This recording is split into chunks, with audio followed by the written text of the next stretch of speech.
talk a little bit more about Wyatt Langford, although some other people do have thoughts about their initial overreactions for the beginning. And I actually don't think some of these are overreactions. And it talks about, hey, can we keep Walsh around to play one of the corner outfielders as well, like as a backup? We have so many outfielders. We do. That would make 6 outfielders? Yeah, you can't. I mean, now I will say this. I do think that Jared Walsh is good enough and back to kind of 2021 form. I will throw this out. By the time you get to late April, I'm going to say somewhere between April 20th and April 29th, when Nate Lowe comes back, I do think the decision you're going to have to make is, do you designate for assignment Jared Walsh, or do you send Josh Smith down to the minor leagues? What would your guess be as of now? I think it could be I would send Josh Smith back. Yeah, it's just going to be interesting on how do I insert Jared Walsh into games, because I'm going to give you this. Can he only play first? He can play the. Who are you going to sit out? Adolis Garcia, Wyatt Langford, or Evan Carter? Those are your 3 other corner outfielders for the most part. I'm not putting him in the outfield. Right. So I have better options there. So that's over and done. He's not going to play second because Marcus Semien plays every game too. Oh, yeah, so that's it. He can only play first for you. So you can DH him.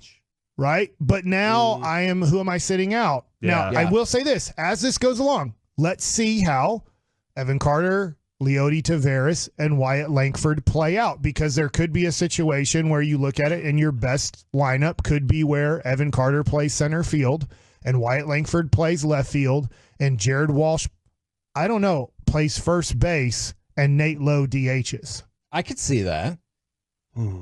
Yeah, I could see that too. Now, speaking of Wyatt Langford, a couple things that I just thought was interesting that Jared was talking about going into the season. Wyatt Langford, the 9th player in franchise history to make his MLB debut on opening day, and just 2 position players who come out of the MLB draft since 1965 made an opening day roster with fewer games in the minors. Okay. You know, one of them, the Rangers. Odubie McDowell. Pete Incaviglia. And then the other one was John Olerud. Oh, yes. John Olerud had 6 games in the minors. Inky had none. And that's wild. That is wild, man. To just remember that weird story? He got drafted by, was it Montreal? And it didn't work out. The Rangers traded for him. But I swear I was listening to John Blake tell me a story on Thursday about Odubie McDowell and how few games he played in the minors. But it was a weird deal because he got hurt, I think, right after getting drafted, and then played in very few games. Which time? The last time. Yeah, because when he got drafted 6 times. And this is to make their debut on opening day as well. So I thought it was, what's your early snap reaction to Wyatt Langford? He's got the speed, and it seems like he's got the pop. Rookie of the year? Are you still there? Top 10 in MVP voting this year. So has he surpassed Evan Carter to you then? Probably. That is an interesting. Like we've been. Even though it's talking weird, about. Evan Carter hasn't got a hit yet, but he has a 385 on base percentage, which is crazy. So if you're going to slump for 3 games and not get a hit, but still get on base 38.5% of the time, that's still pretty good. How many runs has he scored? Because I really want to know if that's making that much of an impact, him being on base, or it's like, no, man, we need some different stuff from him. Because he doesn't have. Unfortunately, 2 of the 3 starting pitchers so far have been left-handed. He scored 3 runs. Okay, all right. So he's scoring. So he's going to get 162 runs scored this year without getting a hit. A run a game. That would be the most amazing season ever. Without getting a hit? A 385 on base percentage, a 385 slugging percentage, which would be very low. Dude, but yet you score 162 runs. He is in 3-2 counts all the time. Like it seriously is one of those where you're looking up and you're like, oh no. He's down 0-2 right now, and then you're like, just wait, and then all of a sudden it's 3-2. I guarantee you he gets a hit in Tampa. It's amazing, Kevin. Here's the thing I'm overreacting to. Here's the thing I'm overreacting to is these 2 young hitters not chasing. These 2 young hitters look like they've been playing the game for 60 years. Did Sandler send you the note from yesterday before the game started, or did he put that on Twitter? I don't know. So it was. I'm going to get them wrong, but I'm pretty sure I'm going to get it right without looking it up. One of them had 23 pitches out of the zone so far, and it swung at 2 of them. And the other one had 16 pitches out of the zone and swung at 1 of them. Yeah.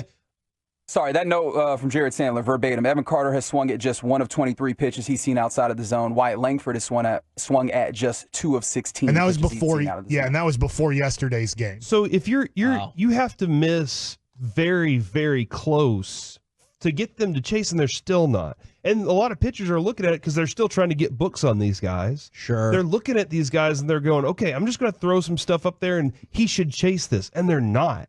And seeing the calm in their faces whenever they're doing this is the thing that has me overreacting, going, oh my God, the rest of the league's in trouble because of the way that they're approaching the plate and just not letting the moment be overwhelming to them. More likely, Wyatt Langford has 162 RBIs this year, or Evan Carter has 162 runs scored. Is Langford batting behind Carter in these situations? I don't know. They're batting everywhere. I guess Carter, but I'm not going to call for either one of those, but they would both be incredible. What was y'all's thoughts about Cody Bradford? I know we're taking a step back to Saturday. Great job of dropping in the curveball for a strike early on in the count. He got a strikeout late on it in the game. One of his strikeouts was on a curveball. I don't think it's a strikeout pitch. I hope it develops into a strikeout pitch. Because if it does, holy moly. But if he's going to start, and in that 17-game stretch, the Rangers have already kind of announced, for the most part, they're going to kind of use 6 starters after this off day, and I guess I won't say in Tampa Bay. After the Tampa Bay series on Thursday, they don't play, and then they play 17 games in a row.